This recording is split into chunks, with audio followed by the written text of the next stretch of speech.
Have you ever felt you needed that new challenge, that something that breathes new life into your bones? I did. Toastmaster friends and everyone who felt the need to live on the edge. I decided to take swimming lessons. You see, swimming lessons was something I decided after volunteering at a triathlon. A triathlon is one of those meets where people swim, run, and bike an ungodly number of miles. These are tremendous athletes who feel the true pain and defeat. After 40 miles, I'm sure they feel pain in the back, in the butt, all over their butt. You see, I was in charge of the bike checkout area. That meant that after the race was over, I verified that the body numbers and the bike numbers matched before anyone could take their bike. Well, this one guy who looked like Fred Flintstone went to check out his bike. As I verified the numbers, I looked at his bike and I said, that looks pretty expensive. I bet that cost $1,000. He said it cost $17,500 to be exact. And it doesn't have a motor? Well, as Fred was walking out, I looked at the back of his shirt and said, I am thin and I can swim.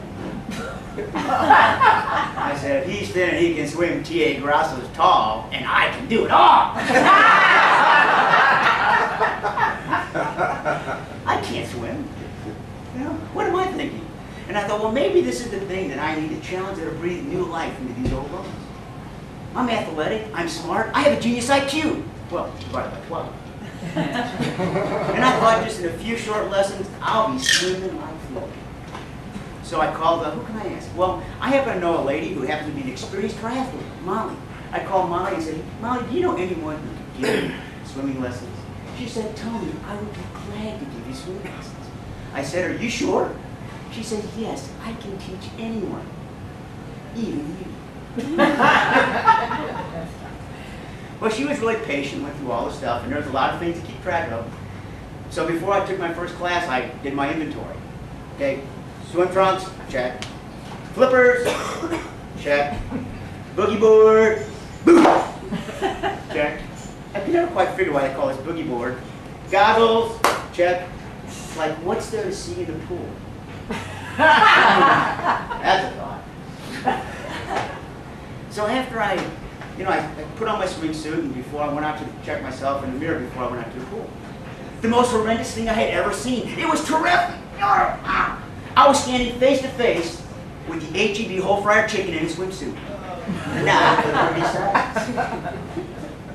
I said, you know, I went to put my shirt on. I went out to the pool. I went to get in. Molly says, I know you know absolutely nothing about swimming, but men do not swim with their t-shirts on. I said, but Molly, I'm really ugly.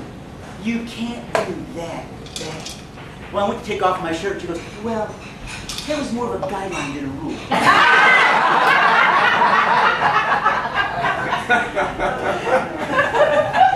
Well, I knew after my first class, I needed a tan and bad. So I found this place called Planet Brown and Serve. I walked into the lady and I said, ma'am, I need a tan to look good. The lady was very polite. You really do need more than a tan. She said, however, I can recommend our brownie look tanning pen. With just 7 sessions in the state-of-the-art Frito-Later tanning bed, you'll be as brown as a California surfer and better looking. I thought, what a deal! So I took my first session, I got out and I went to pay my bill. I looked at that thing and I said, I've been burned! She goes, no sir, you've just been Frito-Lating. So anyway, I was with, after 7 days, I didn't look half bad. Not half good, but not half bad. So Molly shows up and I take off my shirt and say, Molly, how do I look now? Tony, you really look a lot better. Like a chicken, but roasted. Well, Molly's sure busy, so we get to the pool, and she goes, remember now, extend, rotate, breathe. 1, 2, 3, breathe. After about 20 minutes, she said, Tony, breathe! I go, after my second class, I was frazzled. I thought, you know, Flipper makes the swimming thing look a lot easier than it really is. But professionals always do. So, anyway, I sat down and went through all the elements of swimming. So the stroke, the rotation, you got 1, 2, 3, 1, 2, 3. And finally, I hit it. I found the missing element that was preventing me from being a great swimmer. Air. Well, the next week, I practiced like crazy. I practiced Monday, Tuesday, Wednesday, Thursday, Friday, Saturday. I practiced like crazy. Sunday comes around. I'm proud of what I do. I'm good. Molly, I've been practicing all week. Okay, Tony, get into the shower and the pool and show me what you can do.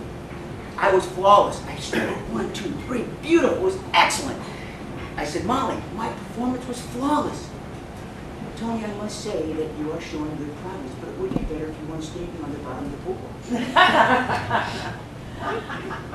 Well, through it all, Molly and I have become friends. And yes, I eventually got to the point where I could swim 1 lap without choking, and then 2, and then 3. And what I've learned from this whole experience is that giving of oneself is one of life's true forms of genuine love. And like the song goes, when I have love, all I need is the air that I breathe. Mr. Contest